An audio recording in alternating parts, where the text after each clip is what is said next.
Recently the Hindu newspaper में ICMR ने एक डाइटरी गाइडलाइंस दिया है जिसमें उन्होंने they are talking about whey protein और उन्होंने वे प्रोटीन के क्या क्या नुकसान होते हैं उसके बारे में उन्होंने बात की है। Now what they are saying, there are certain questions that even I have and definitely इस रिपोर्ट के बारे में बहुत डिस्कशन हो रहा है बाहर and hence I am making this particular video. First point is that they have said that whey protein contains BCAA, means it contains amino acids like leucine, isoleucine and valine.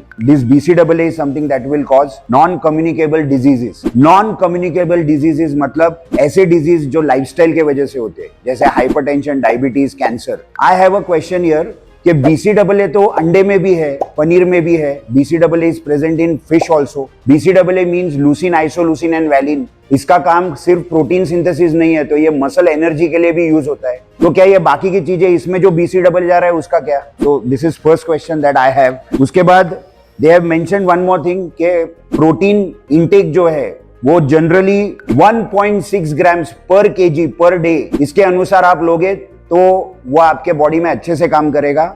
उससे ज्यादा protein अगर आप लोगे तो वो muscle mass building में contribute करता नहीं है, even if you are doing weight training. Now please let me know कि जो बड़े बड़े बॉडी बिल्डर्स है, जो एथलीट्स है, जो पावर लिफ्टर्स है, जिनका प्रोटीन इंटेक इतना अच्छा है, इतना ज्यादा है और उन्होंने भी कैलकुलेट करके डेफिनेटली वो लिया है, उनका मसल मास इतना ज्यादा कैसे दिखता है? या पावर लिफ्टर्स, वेट लिफ्टर्स, इनकी स्ट्रेंथ इतनी ज्यादा कैसे दिखती है? तो definitely what they are doing, protein जो ले रहे हैं वो कैलकुलेट करके ले रहे हैं ना वो लोग. There is one more thing that ICMR has said, that large amount of protein is associated with bone mineral loss and kidney problems. Now first of all, why would somebody consume large amount of protein? मेरा protein requirement जितना है मैं उतना ही लूंगा ना, मैं large amount क्यों लेने जाऊं? अगर आप वे प्रोटीन की बात कर रहे हो और अगर आप किडनी डैमेज की बात कर रहे हो, दीज आर माई रिपोर्ट्स जो मैं इतने सालों से मैं निकल रहा हूं. इसके अंदर मेरे लीवर के रिपोर्ट्स है, किडनी के रिपोर्ट्स है. जिस किसी को भी अगर चेक करना है, you can come and check this. It is absolutely normal. There are certain questions that I have. Please answer these questions.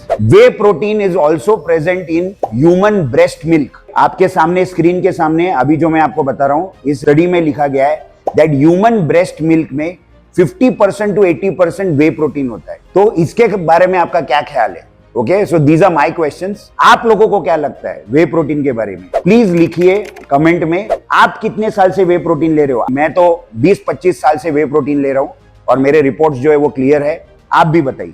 मेरी एक रिक्वेस्ट है ICMR से, जब आपने यहाँ पर नॉन कम्युनिकेबल डिजीज की बात की है तो प्लीज आप जरा ये भी बताइए कि tobacco intake, alcohol, cigarette smoking, trans fat का कंजम्पशन, पान मसाला, गुटखा, जरा इसके बारे में भी हमको इन्फॉर्मेशन दीजिए प्लीज. ये मेरी रिक्वेस्ट है क्योंकि आपने जब इतने इंपॉर्टेंट चीज के ऊपर आपने बात की है तो उसके वजह से क्या हो रहा है और वो जो बाहर अवेलेबल है उसका हम क्या करें, तो ये भी प्लीज बताइए. Thank you.